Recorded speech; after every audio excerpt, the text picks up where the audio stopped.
What drives the price of XRP exclusively?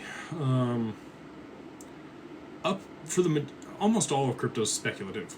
There's really not much institutional purchasing or really much utility at all. I can tell you what drives XRP's price down, and that is Ripple selling XRP onto the market, or other parties selling XRP onto the market for liquidity. The sustained volume that we've seen here at $2 is caused by TWAP and VWAP.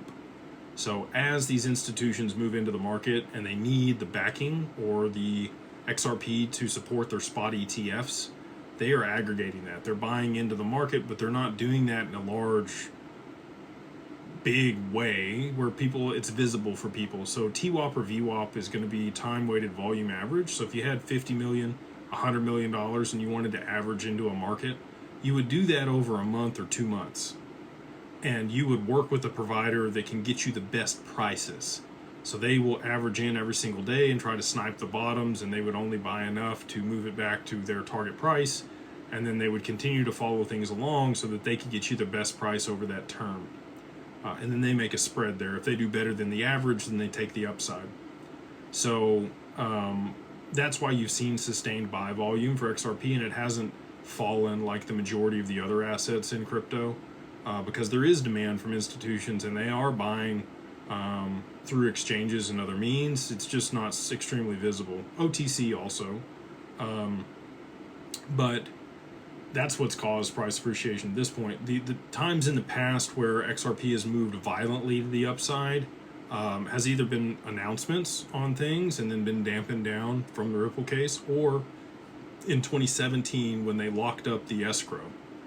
That's when there was a supply shock for XRP, and that's what caused it to go on the bull run in 2017, 2018. And I think that's what you're going to get again. I think that there's going to be a circumstance where XRP is bought up off the market in extreme volumes because of a supply shock for people wanting to hold it and use it. I don't know that it's going to be available for retail over the long term. Again, speculating there, but buying as much as I can while I can. I think $2 is still a pretty fair price, especially for where it's going. Not financial advice, just my personal opinion. Just some guy on YouTube, can't give you financial advice. So anyway, right now it's just speculation and some institutional purchase for the back-end settlement, or not settlement, but support for the spot ETFs. Now, when we see a supply shock, for many reasons, it could be because of Bitfinex and their problems with Tether or sanctions, or could be the need to settle the back end of the stock market or the ETFs.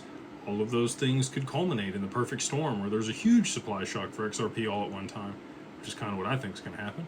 But that would be what would cause price to go beyond where it is, because retail is not going to drive it above its all-time high. There's already more on the market now than there was back then. And there's not enough liquidity moving into XRP in a strong enough way, and you don't have the rest of the market going with it either. If you saw a rotation from Bitcoin into altcoins, and I think you're going to get that. I think you're going to see a rotation from the Bitcoin ETFs into the XRP ETFs when they launch. And I don't think anybody else has come out publicly and said that, but I'll go ahead and take that one. I think you're going to see a rotation from the Bitcoin ETFs into the XRP ETFs when they launch them. So anyway, those are the reasons that I think you could see XRP in particular move higher, and hopefully that's an explanation for you on how stocks and crypto are correlated.